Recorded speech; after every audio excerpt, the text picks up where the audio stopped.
Put on your imagination hats, folks. We're going on a little journey. You've just pulled off one of those amazing plays. The one so good that it makes you look like LeBron James on the sticks. The one so good you get that message shortly after saying something like, "We're all reporting you, cheater." It's one of my favorites. The one so good, immediately after it happens, the player that's just been posterized and disrespected quits the game. A la Rage Quit, another fan favorite of mine. Now, I love big plays. I love watching them. I love creating them. And I even have the love these days to appreciate when I've just been posterized. You have to give respect where respect is due. But how do you make big plays a part of your everyday game? Not that rare occurrence that happens once every blue moon, or worse, when the opportunity plainly presents itself, you fail to deliver. Now, first off, let's not pretend that there's some magic checklist that I'm going to give you that's going to allow you to execute on big plays. No magic serum, no secret sauce. At the same time, it's not magic or luck. You have to be in the right place at the right time and bring your A++ game. So from that kind of cliche phrase, let's break down some things. Being in the right place at the right time. This is a lot of things, but what it's not is coincidental. It never ceases to amaze me that some of the most prolific players in gaming always seem to be in the right place at the right time. Some call it luck, some call it intuition or instinct, but I think the best playmakers are 3 steps ahead of their opponents, and they have an excellent photographic memory. Now, on memory, I'm going to tell you guys a little story. Nearly 6 months before the release of Gears of War Judgment, I was invited out to Epic Games to play Gears J alongside one of my teammates, Skyless.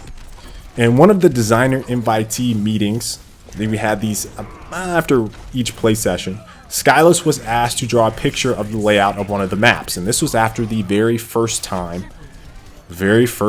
that we had, and he'd only played the map one time. Now, he drew the entire layout of the map, including objects in the map, damn near flawlessly after one playthrough. Memory plays an important part in predicting what is going to unfold in the game. If you've seen a specific situation once and you find yourself in that situation again, your brain is already telling you how to react in a way that's the most beneficial path to your success. It's like when you turn right and you should have turned left just because you always turn right. That's happened to me I don't know how many times in a stupid game where I'm turning right or I do this action, which is muscle memory, and it messes me up. Now, the best players in the world are already playing out the possible scenarios in a specific situation at hand and reacting based on previous successes. During our practice sessions and our run for a Gears of War title in Major League Gaming, we would practice a specific strategy, just one, for the entire duration of a night playing against, 5 or 6 teams. We would track how each team reacted, and the ones that were successful, meaning they countered our strat that we maybe opened up with, allowed us to alter our strategy to determine what the next step was to counter their counter. And the continual sequence went on and on and on. We were setting ourselves up to react to as many different situations to our strategies that we possibly could. Now, bringing your A++ game. Some people are naturally gifted.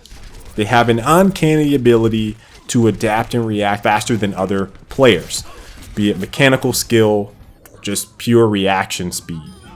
Some people have an incredible knack for strategy, positioning, and frankly, outsmarting their opponents. They do it time and time again. I can tell you that players on both ends of the spectrum come into competition highly prepared for their opponents. So when those big play opportunities arise, they'll be best suited to execute on them.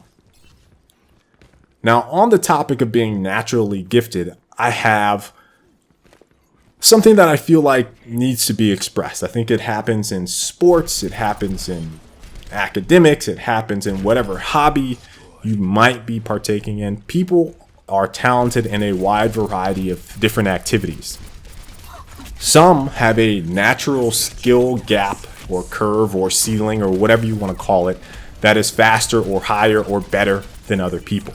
So no matter how much you practice, if they practice a little bit more and their ceiling is higher than yours, they will always be better.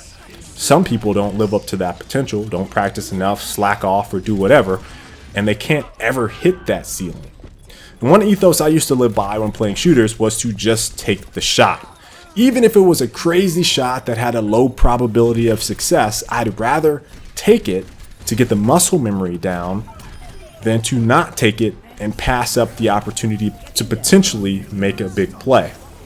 And again, I think this plays into people that have a better gift or ability than some others.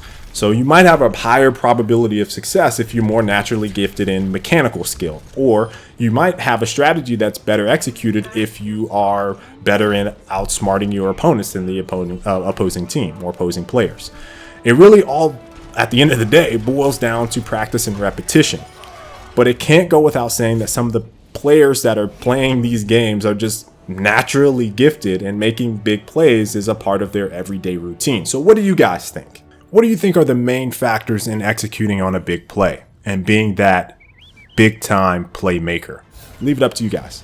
Hope you guys enjoyed today's video, and if you did, please make sure to smash that like button. Until next time, folks, I'll catch you later. Stay frosty.